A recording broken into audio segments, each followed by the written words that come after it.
1. Well, hey, Dave Melenda here, Positive Polarity Podcast. Hope things are going awesome for you this week. I have a great question for you to start with, but I'm not going to give the answer like we normally do up front. So it's going to cause you to kind of think this through. And the question is, what is standing in your way right now? Whether it's as a business owner, whether it's personally, professionally, is there something standing in your way? And what, if there is, what is that? Now, when I started to think of that, a lot of times, and I ask people around the country that, and they come up with great examples of like the government standing in my way, my competitors standing in my way, all these things, my team, if I had a great team, things would be so much better. There's all these things. And so I found somebody that's going to help us answer that question. So I'm honored to be hanging out with Phoebe Pierpoint. How are you today? I'm good, Dave. Thanks so much for having me on. Absolutely. You're the CEO and founder of an awesome company called Your Life Architect. So tell us, what is Your Life Architect? Yes. So we work with entrepreneurs to help them scale and grow their business from the perspective of working on mindset and peak performance for the entrepreneur.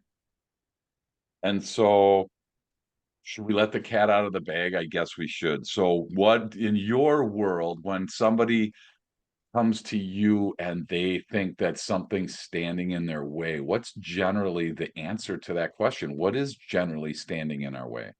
Yes. So our tendency as entrepreneurs is to focus on something outside of ourselves, generally something strategy related that's in our way or knowledge related that's in our way. When what I have found that most of the time is in the way for entrepreneurs is themselves, their mindset, their behaviors, their outlook, how they're operating, everything to do with those things. So most people don't want to take responsibility for themselves, right? It's like I said, it's super easy to blame everything else that's going on. Is it hard for people when you meet with them, Phoebe? Is it hard for them is that like a revelation to them, like, oh my gosh, I'm the problem or I'm part of the problem? Is it hard for people to take ownership of that right up front? Well, I usually see two extremes. I either Okay. see the people that are taking extreme ownership to the point of just blaming themselves and shaming themselves and just you know, almost too extreme to the point where they're just dumping on themselves, Okay. or the other extreme where someone is very defensive and closed off to the idea that they could be the one that's creating the circumstances that they have.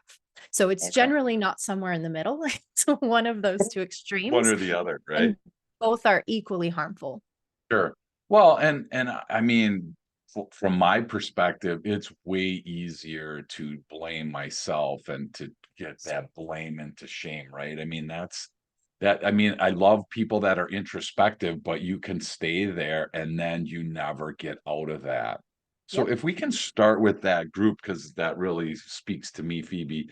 Um, what do you, so if somebody comes to you and they have that's kind of their mantra, that's where they're stuck, right? Where it's my fault, I suck, whatever their words are, and you've identified that. Are there some things that they should really be considering, or how do you change that mindset for somebody in that spot? Yes. Well, I love starting with this group because this is probably what I see most often. I think it's a general trait with entrepreneurs specifically. The type of person that is attracted to entrepreneurship is generally a very hard person, someone that can take a lot on their chin and is going to be the person that jumps to blaming themselves. And I am the same way, was the same way to an extreme. So, what I generally help people look at is I look at what is the reality of the situation? So, what are we seeing in the business? Where are the breakdowns? Where are the challenges? Where are the problems? And how much of that is related to a strategy issue versus how much of that is related to your perception of the issue or your contribution? What might be your contribution to this issue? Are you, so strategy from the strategy perspective, it could be a systems problem, it could be a team problem, the usual stuff. Yeah. From a behavioral problem or a mindset problem, it could be that the person is unfocused, that they don't want to develop the team because they are an introvert or they don't like dealing with team problems. They just want to focus on money generating activities, and they know in the back of their mind that they're avoiding anything that develops the team. So we start to separate those things out because generally we aren't always super hyper aware of the exact issues. We just have an overall feeling of what's wrong. And that is where things get dangerous. We have to really sit down and diagnose and suss out what exactly is going on here. So I wrote this word down that so we're 200 over 200 episodes in, and I'm guessing for us over 100 of them have talked about vulnerability, right? It's just coming up more and more, and that's kind of the first word that popped into my mind because we have to kind of get real with what's going on, if I'm understanding you right.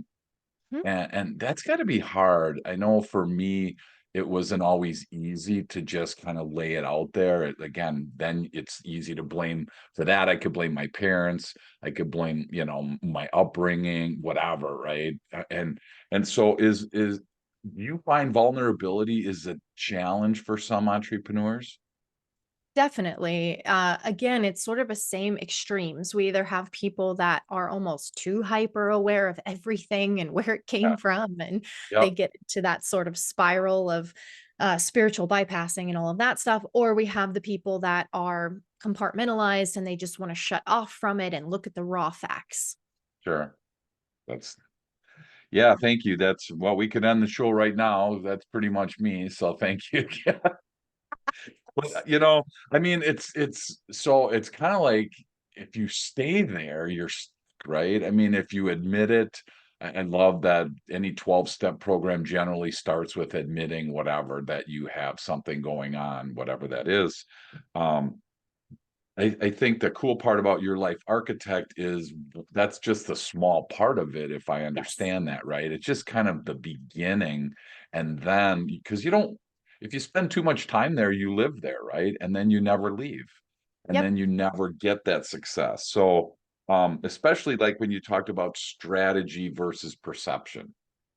It's easy as a business coach, it's probably easy for you as well to be able to build a strategy for somebody else, but it's really hard to get them to change their perception. I Mm. have clients that think the longer I work, the better everything's going to be, right? If I could work 20 hours a day, that would be, boy, they get excited about that. And it's just like, man, you have family and kids and a life. Is the perception spot for you hard? Is that a challenge for people that you run into, to try to really understand that? Or like it's almost like take a step out of yourself and see yourself. And that just seems like that might be a little hard for some people. So, what I do with people is I help them identify what their winning strategy is. So, as a person, but also as an entrepreneur, we have learned a way of doing things, a way of being successful that we don't even recognize is a way of doing things because it's Hmm, so innate to us. And gotcha. so, it has become almost a part of our identity, a part of our default operating system to where we don't even realize that we're deploying that in every situation. And so And what so we want you to do help that first. person. You help that person at that spot then, correct? Right. We want to identify what that is so that we can start to separate the entrepreneur from their behavior.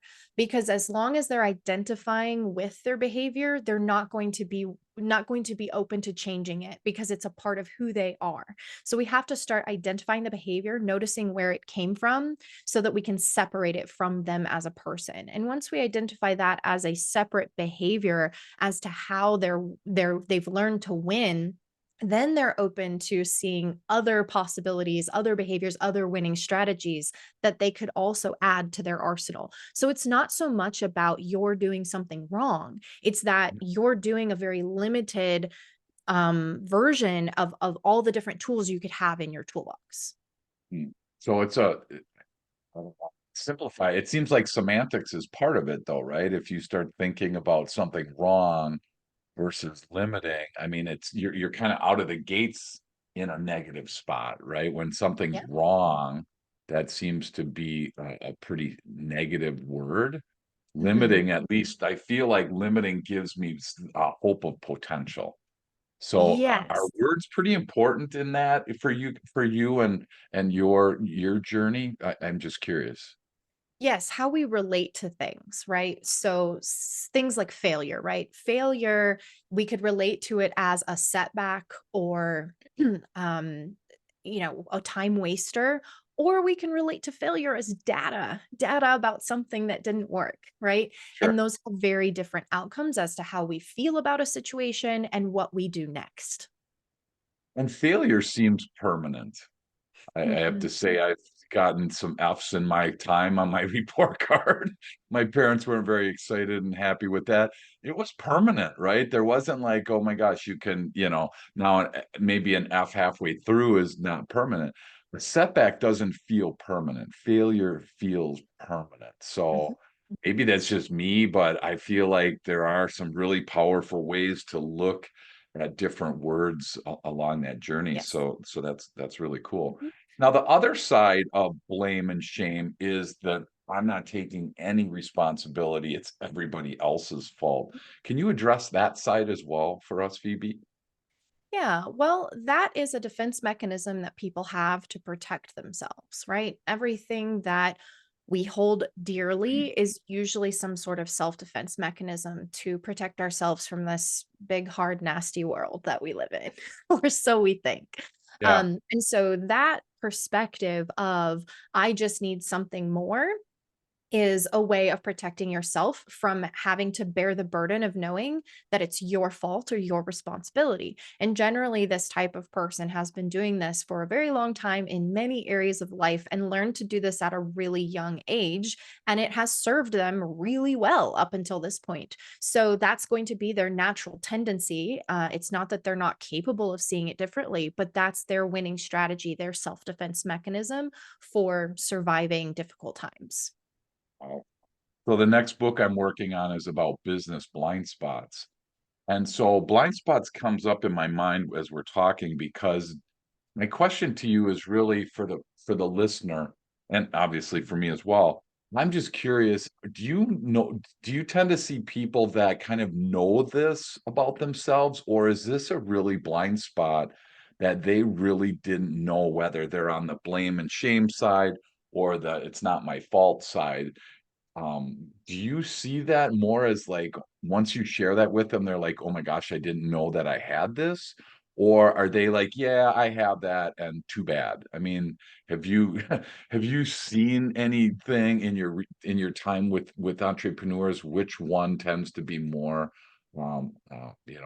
prevalent? Generally, they do not see it, no, because it's such a part of their identity, such a part of their operating system that they don't realize they're doing it to be able to know that it's working or not working, right? So, and they think everybody else is the same way. We project a lot. They think everybody else blames themselves, or they think everybody else blames other things outside of them. And generally, their world will reflect that, right? So, somebody that's always blaming something outside of themselves hangs out and talks to people that are blaming the economy and blaming the world and the inflation and whatever else around Yeah, them. They hang out with that, they hear that.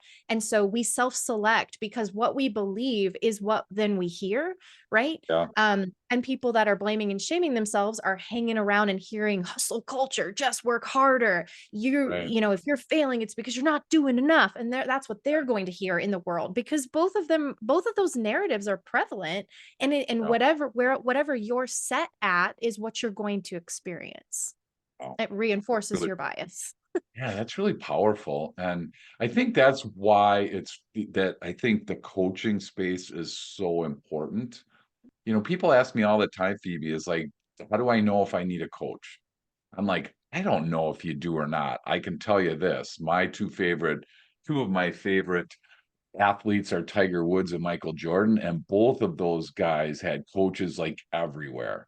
So Mhm. if you want to get to that elite air, so to speak, then may consider that because I think of it as like people walk with a limp and they don't even know that they walk with a limp, right? They become, like you said, so accustomed to it. Maybe they're so accustomed to this blind spot, they're so accustomed to the blame, or they're so accustomed to taking no responsibility that they need somebody on the outside, whether it's a peer group, whether it's a accountability partner, a coach, they need some force outside, hopefully not your family, because that doesn't usually end well.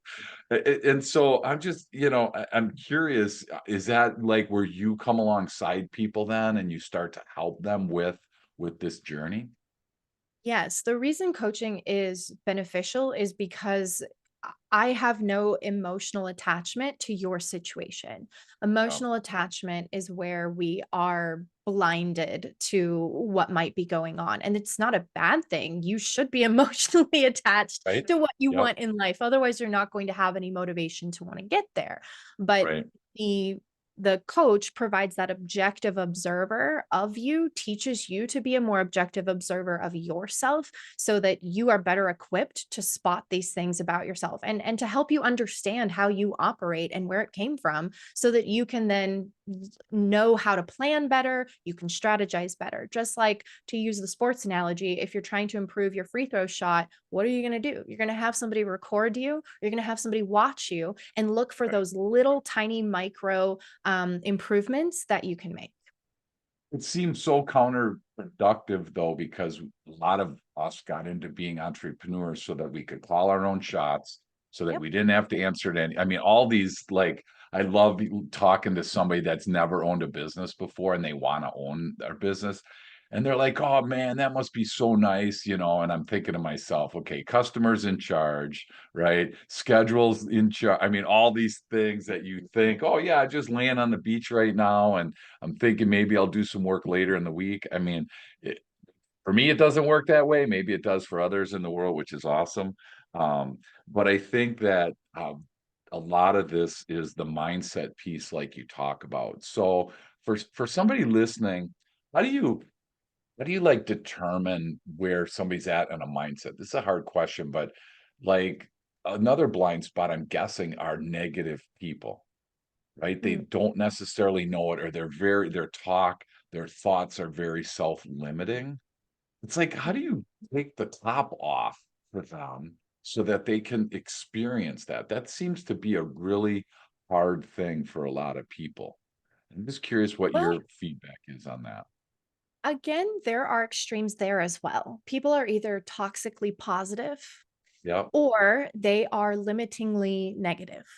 sure, And so, what I find as helpful for either of those scenarios is to take away the emotion or the feeling and simply look at it objectively from a very realistic perspective, right? So, for example, I work with a lot of real estate agents, and they okay, are always telling me, I don't know how to project anything because, I could have to do showings at any time, and I just never know what my week is going to be like. It's sure, a yeah, way of getting out of having to be responsible for setting a schedule, making plans, creating projections, because every business is unpredictable. Every single business is unpredictable. I don't care what kind of business it is, but typically we will think our situation is special and just can't be fixed, right? sure, So, what yeah. I look at is the reality.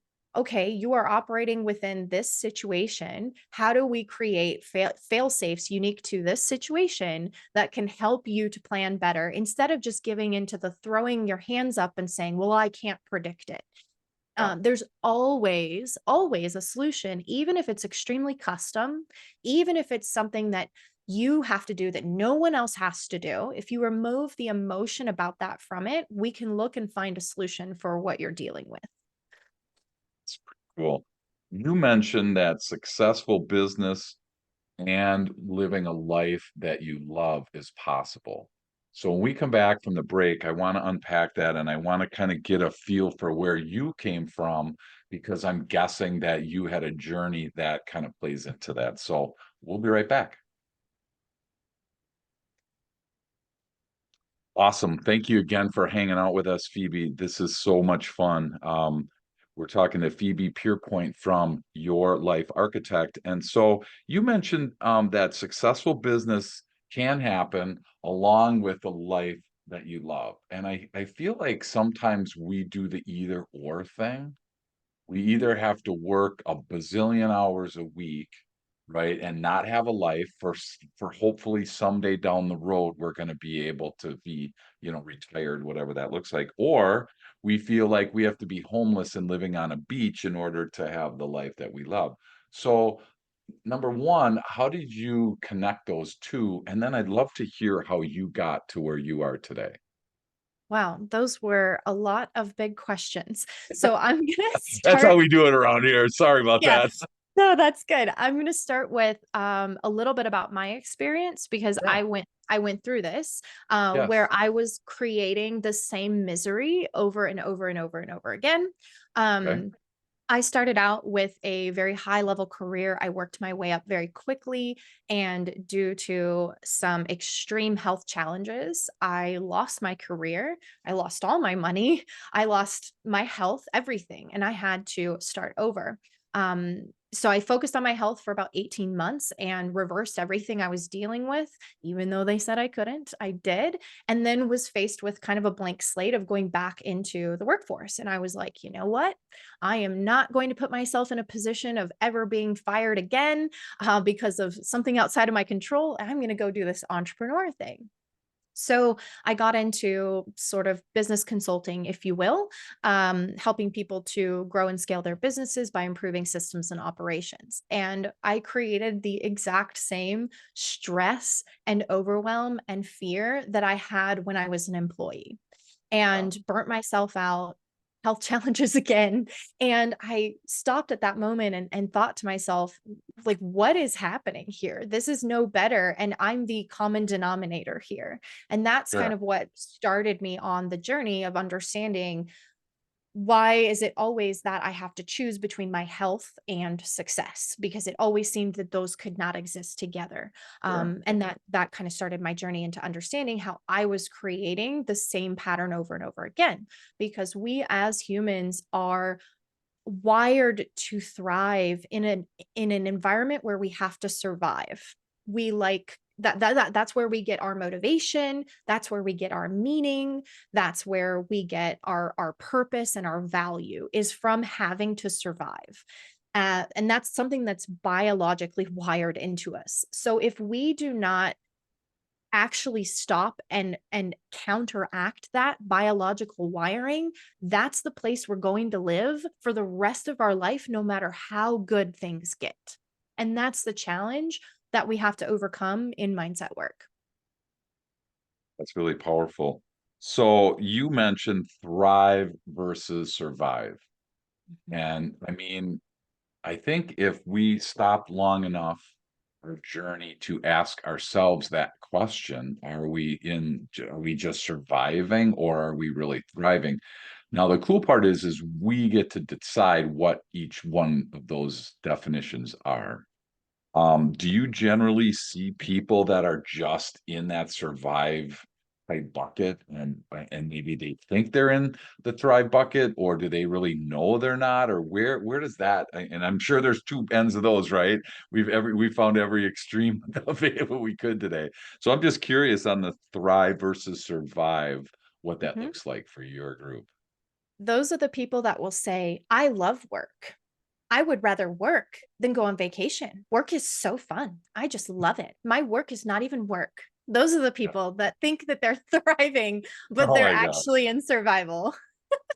Oh, that didn't even sound right. So I don't know. I mean, have you actually heard people say I'd rather work Oh, than go on vacation? constantly. Oh Oh, my yeah. I God. used to say that because I always worked in meaningful roles. So I worked in Okay. politics, I worked in healthcare, and now Sure. working in mindset work. I Yeah. can genuinely say I have always loved my work and it's always been Sure. mission driven and purpose driven. Yep. And a lot Yep. of entrepreneurs are mission and purpose driven. And so Right. they will say, and they will convince themselves and justify it by saying, well, I love my work and it's really important. And I don't need a vacation because I just love it so much. I hear that constantly.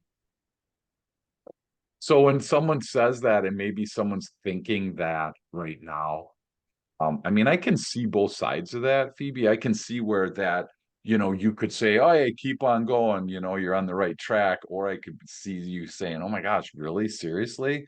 You don't unplug ever?" Do you encourage people to do that unplugging? And if so, what does that look like?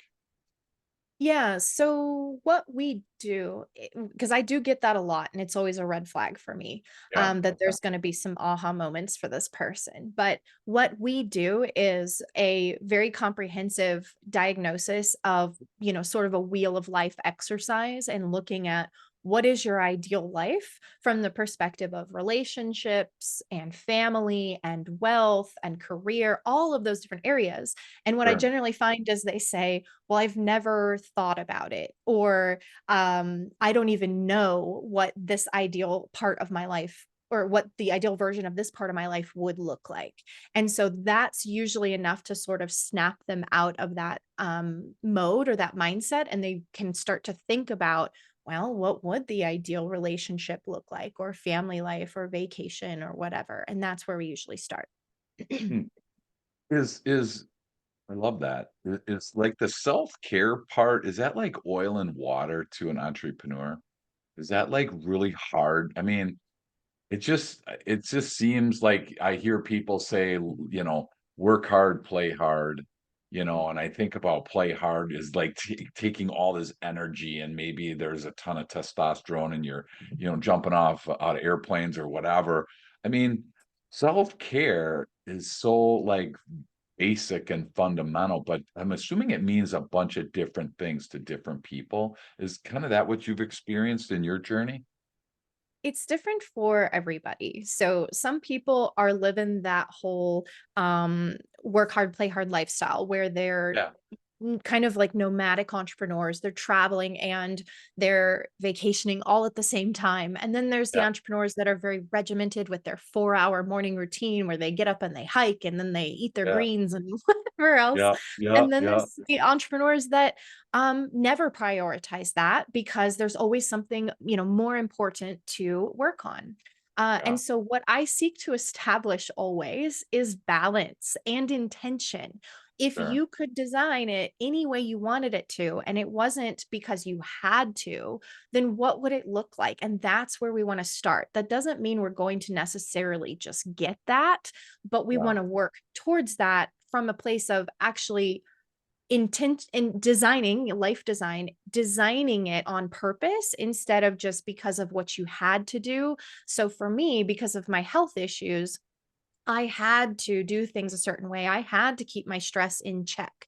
So mhm, and a lot of times we build these habits early on that we've never questioned, 10 years later or 5 years later. And so it's also a matter of also looking at what got you here might not get you there. So what do you need to get you to where you're going versus maybe what you've just been in the habit of doing?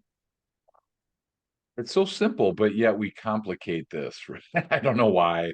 It's Yeah. just more fun to complicate stuff, I guess. Do you have any practical, like, self-care routines that can help our productivity? Are there things like that that you recommend for people that you connect with? I wish it was that simple. Right? It really I know. It sounds really cool to say these sort of hacks and whatever, but it Yeah, depends on the person, and that's why identifying what your, blind spots are determines what is the strategy that you need, right? So if you have trouble focusing, then you might need the Pomodoro strategies, the 80-20, the, put your phone in the lockbox for 90 minutes type of strategies.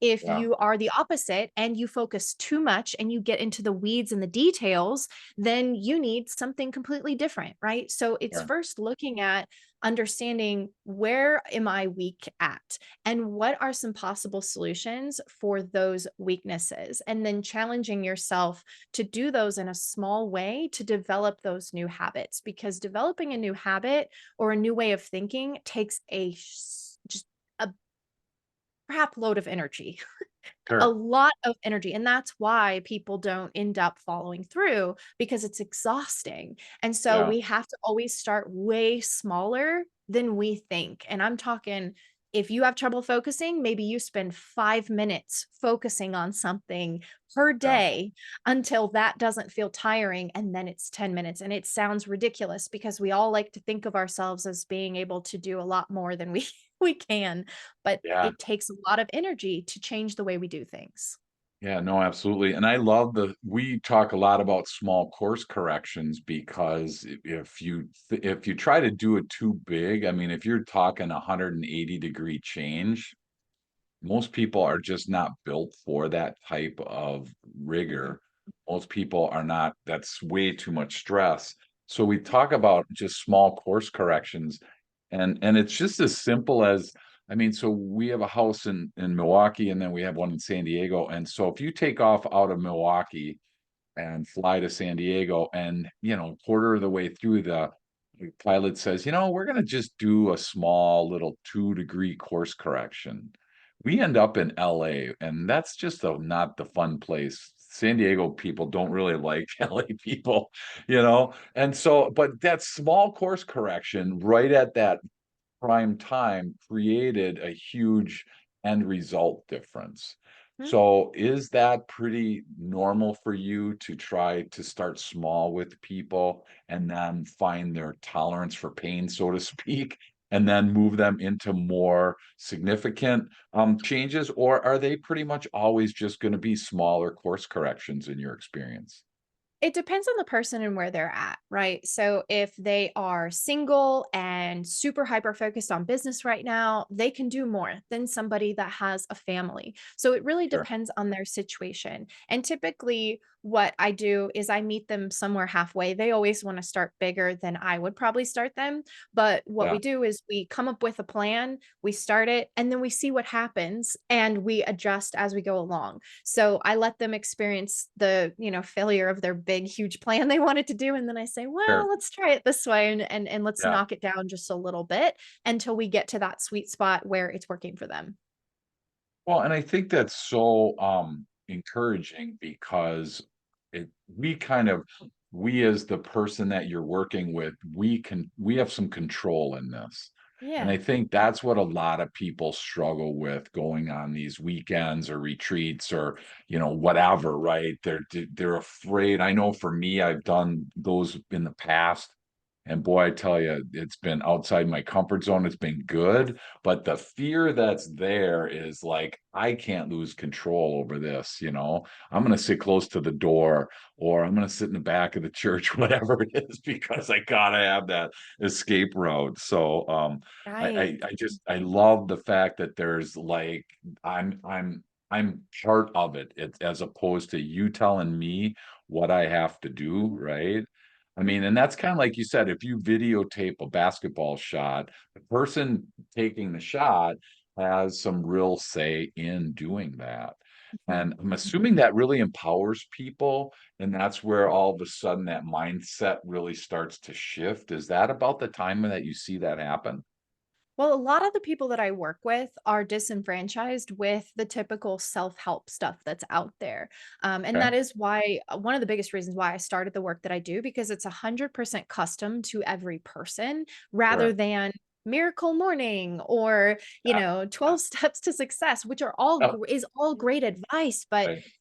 um every scenario works for a specific person and you will glean certain things from it, but there's no prescription for what works for everybody. It's not dogmatic in that way, and that's why when you said, is there anything that people can do for productivity, I'm like, well, depends on the person. There's a million different Sure. amazing things out there, but it Yeah. depends on that exact person's needs. And so it has to be, in my opinion, it has to be custom. And what works for one person may not work or even be harmful for another person. It's very Sure. interesting how we work. So it Yeah. is 100% custom to each person. Yeah. And I think that's really helpful because there are, again, a lot of programs out there that, you download this and you follow these steps. And it's the same way with us in our coaching. There is no people want to see your plan. And I'm like, I don't have a plan. because I don't know you yet, and so some people love that, and there are people that are like, yeah, that's not for me. And I remember seeing on your website you said, hey, I'm not for everybody. And I think that that's really freeing as well, because we're not trying to fit a round peg in a square hole. If this doesn't work, great, go find something that does. But I think that's the challenge, is go find something that does, Yes. rather than just say this doesn't work and therefore I'm going to Yeah. scrap the whole coaching idea, or whatever idea that is. So Mhm. I It think depends on that's what really cool. stage of the journey you're in. Some people Yeah, are in an exploratory phase where they just need to consume ideas and information, and sure. other people are in the phase of wanting to actually find what works for them and start locking in something that works. And they're out of the exploratory phase. They've read all the books, they've learned all the things, and they want to start experimenting with what works for them. Absolutely. Yeah, and I just think that if you're not better at the end of the day than you were at the beginning of the day, something didn't really work, right? I mean, the hope is to be better every day, whatever small course correction that looks like. I want to go back to something before we land the plane today that you talked about, because we love talking about the journey of the entrepreneur when they've decided to start a business, because there's a lot of people, Phoebe, listening to this right now, that are in that spot of, boy, I wish I could do that, or they have a side hustle, and they're trying to navigate the next step. Some people, it takes years and years and years for people to wean themselves off of corporate America, I'll say. And then there's other people that just jump in. I sold my business like, what, 12 years ago, and I'm there with the guy that I sold it to, and he's like, so what are you going to do now? I'm like, dude, I don't know. And then the next day I started Positive Polarity, just like it just, so there are, neither one's right or wrong. So I just love to hear your journey. You talked about starting with a blank slate, and once you were out of corporate America, did you know that this was going to be your next venture, or was that kind of a struggle for you? Well, I have experienced taking action from extreme scarcity and taking action from abundance. So the Okay. first time that I took big action was absolutely from scarcity.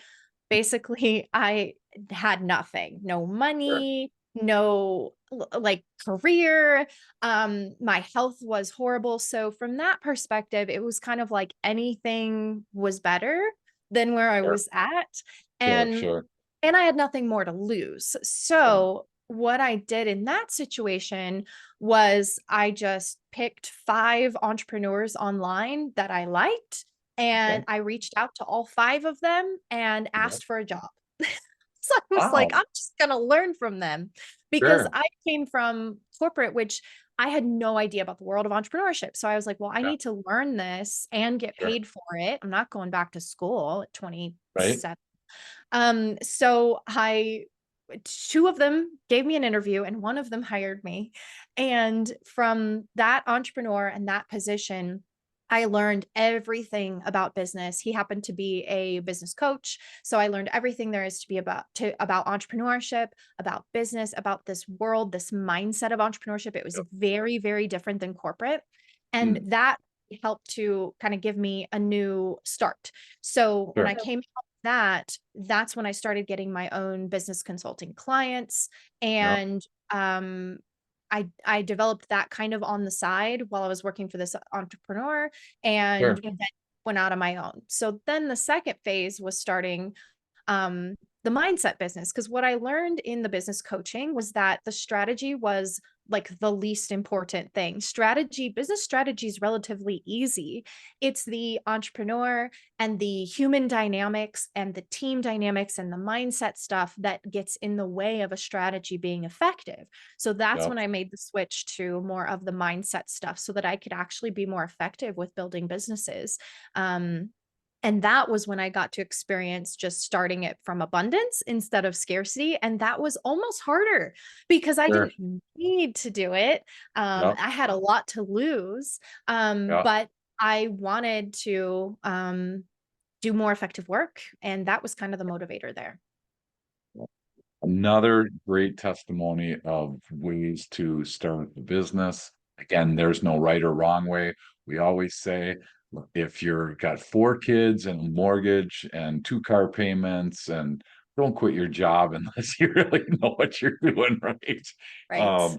Because it looks really glamorous. It looks sexy. Let's just call it what it is, right? I mean, they show people sitting on a beach with a laptop and the water's just barely touching their feet. And my gosh, this looks like amazing. And like, who wouldn't want that, right?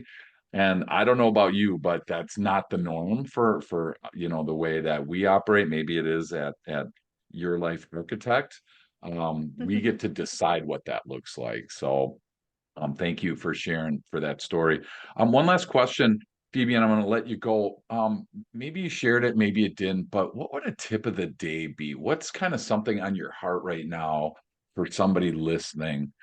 It can be whatever you want it to be, but I think there's somebody listening right now that's kind of on the edge of their seat, and they would just love to hear one last tip from you. Mm.